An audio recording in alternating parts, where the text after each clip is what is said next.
At the end of the day, what I think an advisor's job is to help someone assess their own individualized risk and then where their investments are allocated today to then come up with a strategy and plan to say, does your risk meet where your investment allocations are?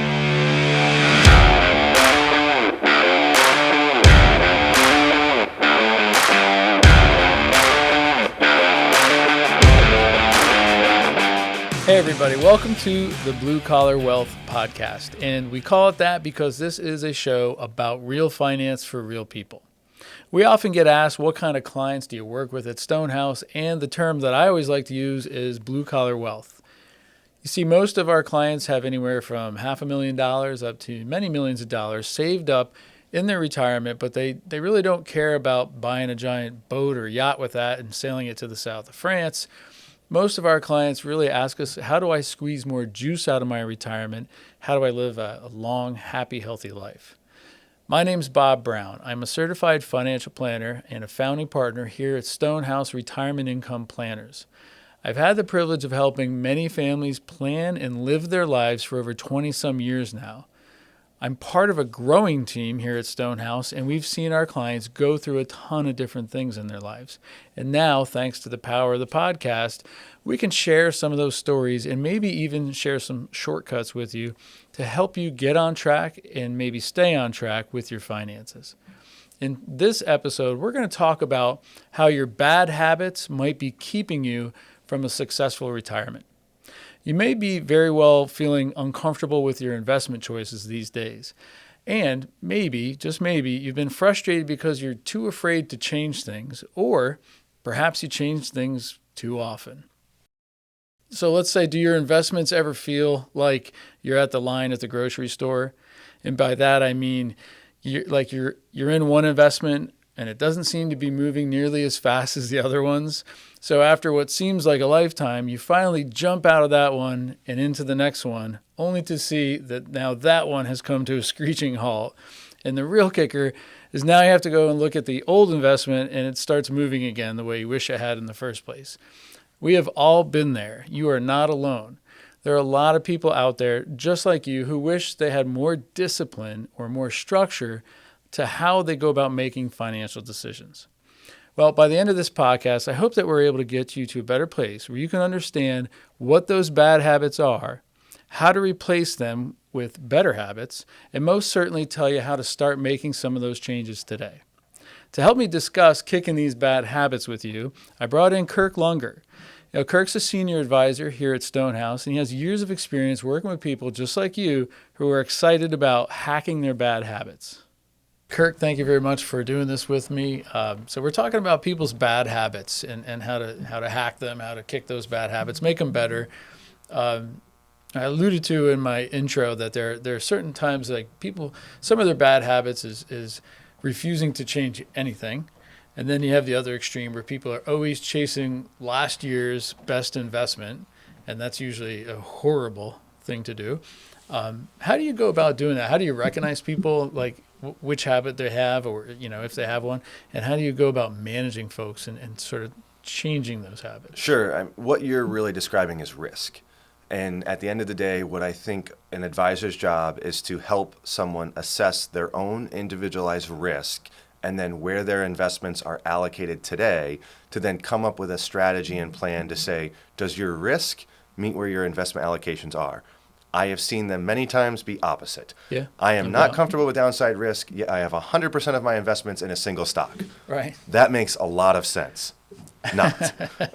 If you are averse to risk and downside risk, having all your eggs in one basket seems like kind of investing 101 that you wouldn't want to pursue that. Right. Likewise, I've seen other prospective clients and met with them who are just fundamentally loyal to a point that they say, why would you ever sell this particular investment? To which point you'd have to assess a certain conversation with them to say, well, if that's your financial belief, then maybe you are in the right position if you're comfortable with that risk. Now, our view, generally, like most things, is we want to spread that risk out.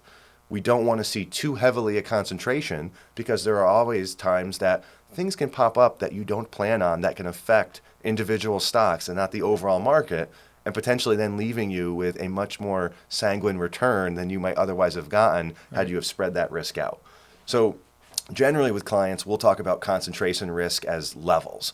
There's a reasonable level, there's an acceptable level, and then there's an unacceptable level. So a reasonable level for us would be anything under 10% in a particular investment, regardless if that investment is Walmart, Tesla, Amazon, Netflix, Procter & Gamble, McDonald's, or any other particular security you may desire. More than 10% of one particular entity starts to flirt with maybe being a little bit too concentrated. And why do we say that? The majority of our clientele are individuals who are no longer working in a full-time capacity. They're retirees. Whether they're semi-retired or fully retired, they're generally working in a capacity where they're looking to say, look, I'm not looking to be in the workforce full-time. So that concentration risk carries a much greater weight, as if something goes wrong with that one particular company, it could completely derail what you've planned. Sure. We've seen that very often with Procter & Gamble retirees who get big contributions of company stock and have certain requirements to hold that then eventually we'll meet and discuss what are reasons why we would want to lower down that concentration risk. And that's a big area that I think is important for individual investors to review is what is their personal risk comfort level, and does that match their allocations today? Yeah. I'm sorry. What you're saying is music to my ears, and it's stuff that we preach all the time. So I'm just like mesmerized by, well, you're really good at that. Now, do clients take that advice when you give it? Sometimes they do, Yeah. and other times they don't. And if it's a circumstance where they don't, that's okay. My job is to make sure I give them the best advice and knowledge that I possess to have them make the best choice for them. And there are circumstances where if someone feels that passionately that they would hold a substantial percentage in a single investment, they may not need me. And that's okay. And I have talked candidly with clients on saying you shouldn't pay an advisor something if you're going to keep 100% of your money in one stock. A, I think that's a bad idea. But B, why would you pay someone to hold one stock that you could do yourself? Right. So there is a part of this, which is the advisor is vetting the client to make sure they're a good fit for what we do.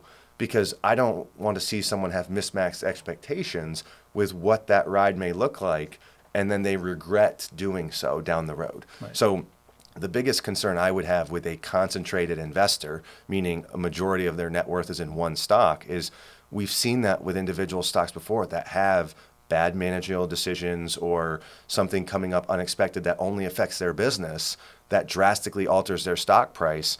And now what once seemed like a darling investment is now something that could fundamentally shift the long-term plan. And if you're 35 and working for 30 more years, you can probably recover from that.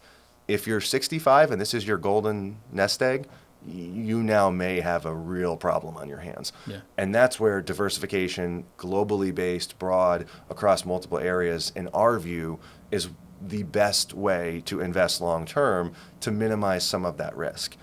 Doesn't insulate it wholly, but overall, I think single stock risk is one of the biggest risks a retiree can take, and I would encourage them to do whatever they could to help minimize that. When you say that, I feel like people think if you really understand what financial planning, what portfolio management comes down to, it's all about probability. It's Yep. all about the math. Yep. And it's kind of boring. It's not sexy, right? It's not. Less sexy. statistics. Aside from these amazing haircuts and shirts that we wear every day, we're known, right, as this really high G. That's not what we're known for. And there's a reason for that. Is we concentrate on the boring stuff. Sure. And so I think that one of the habits that people make, in addition to what you're talking about here, is that even after, they diversify and they spread it out into, let's say, 10, 20 different things, Yeah. then they're in looking at that every year and going, why did I own this one thing? It really stunk. I should get it out of there, and I'll put it in this thing that did really well. And they're buying high, they're selling low. They're doing the opposite, right? Yep. They don't realize that they're chasing it. They feel.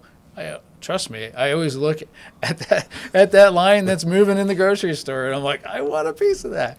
But as soon as you walk over there, that's what happens. So that's just my personal appearance. But I know that's what I think people need to understand, that expect it to be boring, that the lifting is not done. like if you're building a plan, I know you know this, but if you're building a plan and the reason for the success of that plan is an outstanding return on your money, it's probably going to be a plan that's going to fail. Yeah, it depends on your expectations, right? So part of the way I would describe it is diversification is meant to be less sexy. It's not meant to be something where we are going to just pick the 5 best individual winners and losers, and you're going to get a 300% return annualized, and you are going to outperform the market every year, and you're just going to be amazed by that. That's not the way generally speaking, investment management works, Right. at least in terms of what our view of broad-based global diversification, owning investments through good and bad times produces the best overall risk-adjusted level of return to meet your needs. So what I would describe for clients is focusing on your own personal risk comfort level.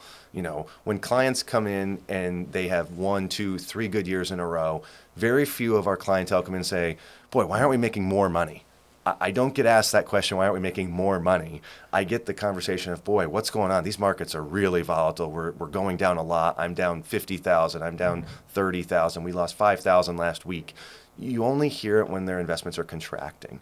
And that's a point that I think is something that's really important, is that markets will pull back temporarily, but if you stick to your plan and you ride it out, historically speaking, investments will go back up over time.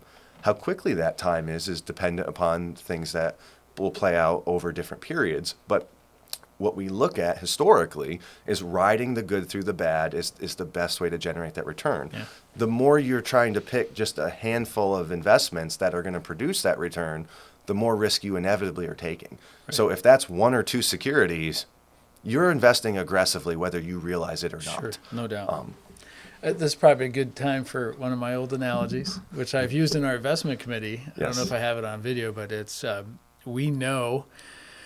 we feel very confident, I guess I should say, based on the data, right? That historically speaking, a long-term portfolio invested largely in equities, some sort of balance with equities and other fixed items, is the best vehicle for the vast majority of people in retirement. It's going to get them from the day they enter retirement and probably help them get there. Yeah. And it's going to be the vehicle of choice to get them to wherever they go. And when that vehicle runs out of gas, like the markets do every so often, every couple of years, every 10 years, it runs out of gas. And to just discard that, to jump out of the car and go, this piece of junk, yeah. I'm going to walk the rest of the way, is ridiculous, because you'll walk and a mile down the road, whoever filled your tank up is going to go right by you. Thanks for the ride. I'm taking it. And we just want to make sure people don't overreact when we have, like, we're in the middle, we're filming this during the Ukraine-Russia conflict, war. And, markets have been volatile, a month of solid down, and now a couple of weeks of solid up, sure. Right? And we're kind of back to where we started again. But don't get out of the vehicle. There's no reason from our perspective that anything has changed, right? Sure. This isn't the first and last geopolitical crisis the market has ever seen or will see. Right. So the analogy that sometimes I use, as we like to reference them to kind of help give a point for how this is if you're into the department store and you see a particular item and it costs X, and now you come back in a week later and it's down marked 10 to 15% lower, your first thought in the department store for that item is not run out the door, scream it's burning to the ground, get out now. You generally will look at that and go, I actually really like that now even more than I did a week ago because it's cheaper than what I thought I would have had to have paid for that a week earlier. Investing is very similarly. When things go on sale, you evaluate them to say, am I more attracted to buy that now at the price it is, or do I think it could go down further? Eventually, a floor will be formed where you say it stops going down, and then those investments typically appreciate up.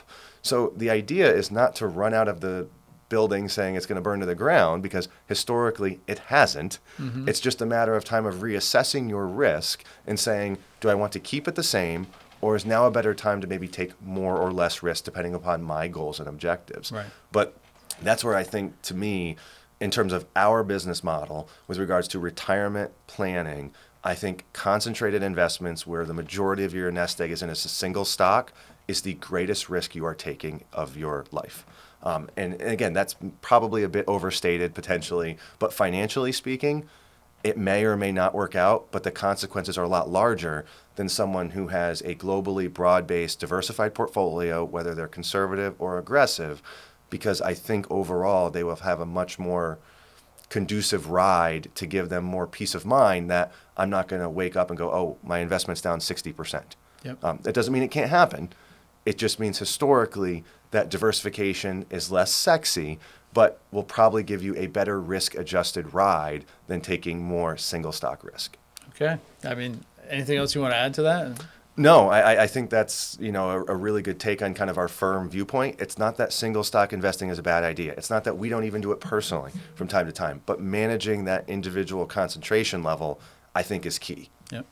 So there you have it, folks, the unsexy truth about managing your money. So, Kirk, thank you very much for the time, and we hope this was helpful for you. If you find yourself in a portfolio, whether it's at work or at home, where you're very concentrated, as Kirk said, in one stock or just a couple, take a good long look at that and see if that really makes sense for you. The odds are you probably need a little bit more diversification.